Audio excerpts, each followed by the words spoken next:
देश भर में लोकसभा चुनाव के ऐलान के बाद जम्मू कश्मीर में भी चुनाव की तारीखों का ऐलान कर दिया गया है। लिहाजा घाटी में चुनाव की तारीखों को लेकर कई सवाल खड़े हो रहे हैं। कहा जा रहा है कि जम्मू कश्मीर में 5 चरणों में मतदान क्यों कराया जा रहा है। चलिए इस रिपोर्ट में बात करेंगे। नमस्कार, मैं हूं देवेश यादव और आप देख रहे हैं टीवी 9। दरअसल जम्मू कश्मीर में लोकसभा की 5 सीटें हैं, जिसमें जम्मू कश्मीर, उधमपुर, अनंतनाग, राजौरी, श्रीनगर और बारामूला शामिल है और इन सीटों पर 5 चरणों में मतदान होगा। शनिवार को चुनाव आयोग ने इसका ऐलान किया है। घाटी में 19 अप्रैल, 26 अप्रैल, 7 मई, 13 मई और 20 मई को मतदान होगा और नतीजे 4 जून को आएंगे। बता दें कि पूरे देश में 7 चरणों में लोकसभा चुनाव का ऐलान किया गया है, जिसमें जम्मू कश्मीर की प्रत्येक सीट पर अलग अलग फेज में वोट डाले जाएंगे। शुरुआत के 5 फेज पर घाटी की 5 सीटों पर मतदान होगा। सीटवार आपको बताएं तो उधमपुर सीट पर 19 अप्रैल को वोटिंग होगी, वहीं जम्मू सीट पर 26 अप्रैल को वोट डाले जाएंगे। अनंतनाग राजौरी सीट पर 7 मई को मतदान किया जाएगा। वहीं श्रीनगर सीट पर 13 मई को वोटिंग होगी। इसके साथ ही आखिरी सीट बारामूला पर 20 मई को वोटिंग होगी। बहरहाल सवाल यह है कि इन सभी सीटों पर अलग अलग फेज में चुनाव क्यों कराए जा रहे हैं। तो सबसे पहले चुनाव को लेकर सुरक्षा का हवाला दिया जा रहा है।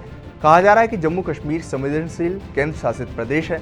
ऐसे में सुरक्षा के लिहाज से यहाँ की सभी 5 सीटों पर 5 फेज में चुनाव कराए जाएंगे, ताकि पोलिंग पार्टियों और सुरक्षा बलों को भी मतदान केंद्रों तक पहुंचने में समय मिल जाएगा।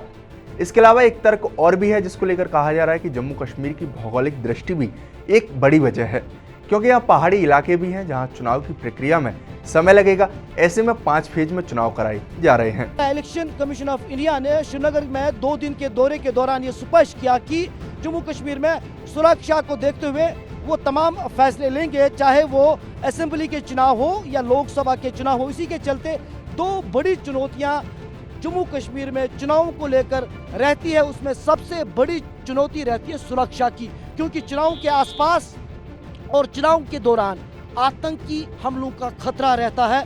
और दूसरी तरफ जियोग्राफिकल स्ट्रक्चर जम्मू कश्मीर का ऐसा है जो एक बड़ी चुनौती चुनाव के दौरान बनती है, क्योंकि जम्मू कश्मीर में खास तौर पर कश्मीर घाटी की अगर बात करें तो लाइन ऑफ कंट्रोल के इलाके यानी कि बॉर्डर के इलाके कई सारे हैं। चाहे आप मसिल, टंगडार, गुरेज, केरन की बात करें या ऊडी लाइन ऑफ कंट्रोल की बात करें।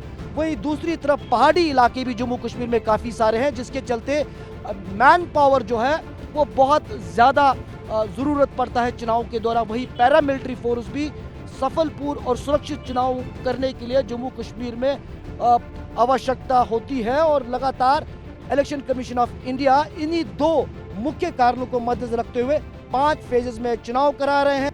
बहरहाल लोकसभा चुनाव के लिए बीजेपी ने 2 प्रत्याशियों के नामों का ऐलान भी कर दिया है, जबकि इंडिया गठबंधन की ओर से अभी तक कोई प्रत्याशी नहीं उतारा गया है।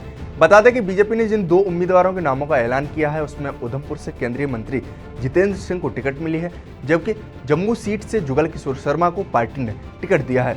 ये दोनों नेता 2014 और 2019 के लोकसभा चुनाव में भी जीतकर संसद पहुंचे थे।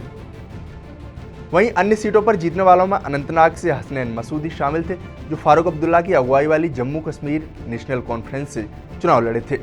इसके साथ ही श्रीनगर से खुद फारूक अब्दुल्ला ने चुनाव लड़ा था और जीत भी दर्ज की थी। इसके अलावा बारामूला से मोहम्मद अकबर लोन ने जीत हासिल की थी, जो नेशनल कॉन्फ्रेंस की टिकट पर सांसद बने। वहीं कांग्रेस और महबूबा मुफ्ती की पीडीपी को एक भी सीट नहीं मिली थी। बहरहाल चुनाव के ऐलान के बाद जम्मू कश्मीर की राजनीति में गर्माहट आ गई है। लिहाजा बीजेपी के अलावा इंडिया गठबंधन को लेकर कयास लगाए जा रहे हैं कि किसको कितनी सीटें मिलेगी और कौन कहां से चुनाव लड़ेगा, ये देखना दिलचस्प होगा।